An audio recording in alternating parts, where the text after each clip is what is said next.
YouTube, what is happening? We got a video for you today on a Hogue knife. This is the Sig Sauer X5 Legion, obviously made by Hogue for Sig Sauer. And Hogue sent this out to the Apex Passaroud group for review, and I'm the first one to have it. So I've been carrying this and using this thing for probably about at least a week now.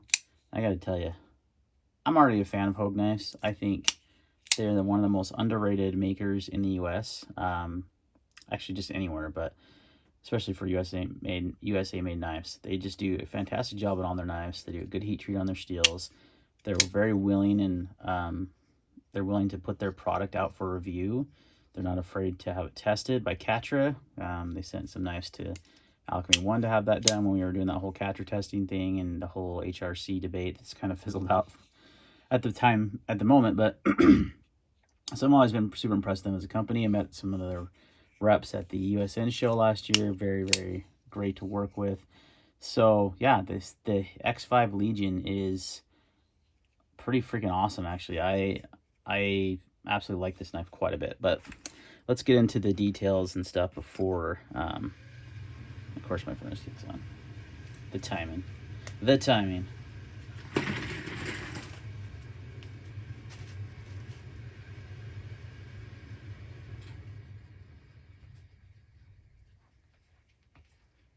All right, sorry about that. So the X5 Legion is a pretty good sized knife. Here's some comparisons with a very common, well, this isn't common. This knife is the Para 2, but not this particular version. This is the 10V version. So it's a little smaller than a Para 2. Strider SNG, another kind of common knife, but this one is not. This is the Atex Camo from the USN show. It's about the same size as an SNG, which is probably why I like it so much. The SNG is one of my favorite knives ever. And I love the size and such of it. It's just like perfect because it feels, it's not too huge, but it's like a very capable, hard use knife. Good size for EDC. So the Hogue is, it falls right within those specs. I'll put the specs and the deets down below. I don't have them handy. I will do a weight on it though. It is an aluminum handle, so it's pretty lightweight. Yeah, under 5 ounces, 4.8, so not bad at all. Nothing fancy, would approve. Oh wait, it says 4 ounces. I don't know, it's been a lot of years. It is a flipper, and it has a button lock, but I say but because there's that second detent. You can't just flip it shut. You can't actually open the knife with the button lock. You have to use the flipper. That is one thing that I kind of wish wasn't a thing, and I kind of wish they would remove that second detent because this fidget factor on this knife would be through the roof. But I think they do it for maybe safety reasons. I'm not sure. It also has a lock here. They do this on all their button lock knives, and it's not to lock the knife like it's an automatic because it will. You can't lock it in the closed position. It's locked for when it's open. So if you were to really be hard using this knife to help kind of give an extra support there on the lock bar. So I don't think the button lock would fail anyway. It's a pretty strong lock. I really like it. I wish it was used in more knives. It's really fun. Oh look, see, I got past the second detent there. So, but I'm going to roll in some footage now of me using this knife and kind of give you an idea of how I feel about the ergonomics of the knife, which is really important. And you really cannot test the ergonomics of a knife without using it. You can sit and hold it like this on a video and say, oh, it's got great ergonomics. Until you actually start using the knife, then you might find there's some hot spots. You might find some things about it that aren't great. So let's roll in that footage and we'll wrap it up. What's up? We're testing the Hogue X5 here. Really, really liking this blade. Kind of doing some just cut tests, seeing how it feels in hand, cutting materials, and how sharp it is. It's dankly way sharp. It's going through the cardboard like no big deal. Ergonomics are very good. Like really good on this knife, at least for my hands. So goes through cardboard like nobody's business. I could do one of my cut tests. Speaking of that, this is a CPM 154 blade, not 154 CM, which is CPM 154 is actually a really good steel. I like it. It's kind of old school, but I like it. It's always been a good stainless steel. So Holds a pretty good edge. Yeah, feels good doing cardboard.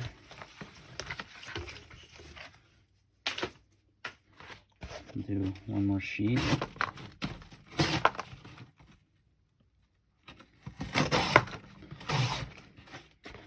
Get this weird lip right here.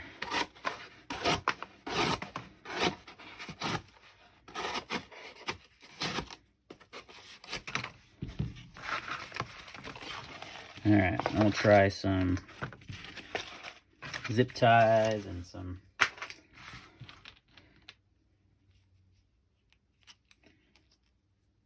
I don't think I have any rope handy for some reason.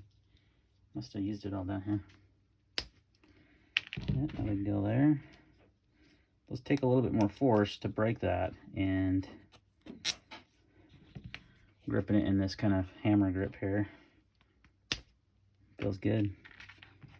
With this really strong strapping here. Let's cut through that like no big deal. Let's double it over. See how she does. Yeah, no big deal. Right through it. All right. Wood carving is always a good one to test too. My son made this back scratcher for me in a wood shop a few years ago, and my dog got old and started biting it, so I decided to use it as a prop. But this is good because I can really bear down on this. Oh wow, that really destroyed that. Okay, so there's a hot spot right here. That's what I was wondering. So this, the one thing I will say about this ergonomic, how this dips right here, and there's this section right here that does, when you're doing that kind of grip and you're going really hard on wood, you're definitely gonna feel a hot spot right there. If you change your grip up, you don't really notice it though. There is no pocket clip hot spot, which is good. This is some hardwood. No idea what kind of wood it is, but so if you hold the knife like this, how it's really intended to be used, it's perfect. Like, it has no hot spots, no issues. It did not, however, feel great in the hammer grip, which I don't know. I don't really grip my knives like this too often. But I guess if I needed to, yeah, you're gonna feel that hot spot right there. So that's why we do this, though, to test things out, right? Test different grips. And if I do this grip, just joking, I could do like a pinch grip to do some precise cuts. This isn't really doing very well on this hardwood, but if you had to do some like notches or something, you know, out in the wild, not really a bushcraft style knife, but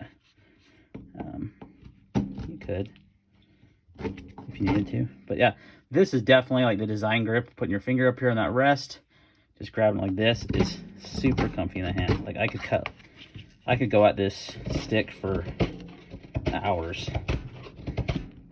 Not about hours, but I go a long time without it being uncomfortable. So yeah, feels good. Love that button lock too.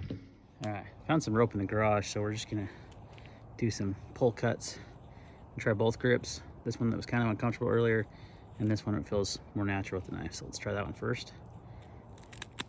All right, so as I showed in the video, the ergonomics are good with one caveat. You got to use it in this grip right here.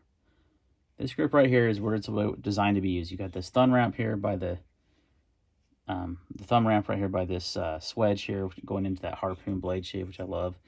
And the handle just really locks into your fingers, and you've got really good ergonomics this grip. If you try to do a hammer grip, you try to move it over here, and you start doing some harder use stuff, especially when I was carving into that wood, I noticed this right here caused a hot spot pretty bad. But when I changed to this grip, it didn't. So, you know, take that for what it's worth. If that's going to bug you, I would just say use it as the knife was designed, and you'd be fine. You didn't really need that. You get plenty of leverage from this cut right here. You don't really need that, but just something I noticed in my use. So CPM 154 steel has held up pretty well. It came to me pretty sharp. Hogue is pretty good about their sharpening. They always kind of have like a little bit of a polish to their edges, which is kind of cool. But I think it definitely lost doing some of that cutting. Let's see. It lost any kind of fine edge it had. Let's see if it'll cut this. See, it's catching right there. That's about where it's catching pretty consistently, but it's still pretty dang sharp. I would probably just drop it and be good to go. CPM 154 is a very good, very stroppable. Oh my gosh, if I bump my tripod one more time, please. Jeez. Sorry about that. So the steel held up. CPM 154, again, they're going to have a good heat treat on that steel, so it's going to perform very well. Yeah, fine steel, no question, no problems there at all. So pocket clip, let's talk about that a little bit, and let's show how it carries in the pocket. And apparently I've completely buried my stuff here, so things are falling from the sky. It's not really, it's just from my shelf right up above where I do these videos. Okay, so here we go with this. And the deep carry clip, as you can see. One thing is it's very good retention. And there's a little, right, see where that bend is right there? I should say a lack of bend. Because it's bent nicely right here, and then it goes really tight right there and then flares up. That is a spot that kind of catches, so you kind of have to get past that, and you have to push it in a little bit more, but it'll definitely hold your knife securely, and it will carry very deep. So another little thing I noticed. I'm not going to call it a con, it's just something I noticed. One thing I will say is that after all the flipping and fidgeting I've done with this knife, you're going to want to make sure you're not red Loctite. Don't use red Loctite. Blue Loctite, this pivot, it's come loose on me a few times. I haven't messed with it because it's a review knife. But right now it's got a little bit of blade play because I've been just doing this. I try and flip that, you know, and if you do,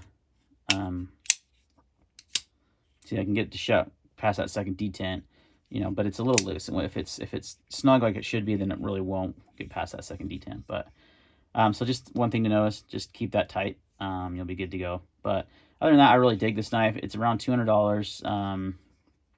I think it's a fantastic value for a USA made folder that's really beefy, that's really would be a good hard to use EDC knife, or just a nice EDC knife. It's got a good fidget factor, the flipper. I like the SIG insignia, the Legion insignia is there. It's got a little G10 insert here on the aluminum with the SIG. I'm a big SIG fan. Carry a 365 XL every day. I have another 365. I just have owned a lot of SIG guns, and I'm a big SIG fan, so this knife speaks to me a little bit more. They also have some other variants of this that are made by SIG that have, one I'm kind of eyeing buying myself has a flat dark earth blade with a black handle and then just a SIG logo here.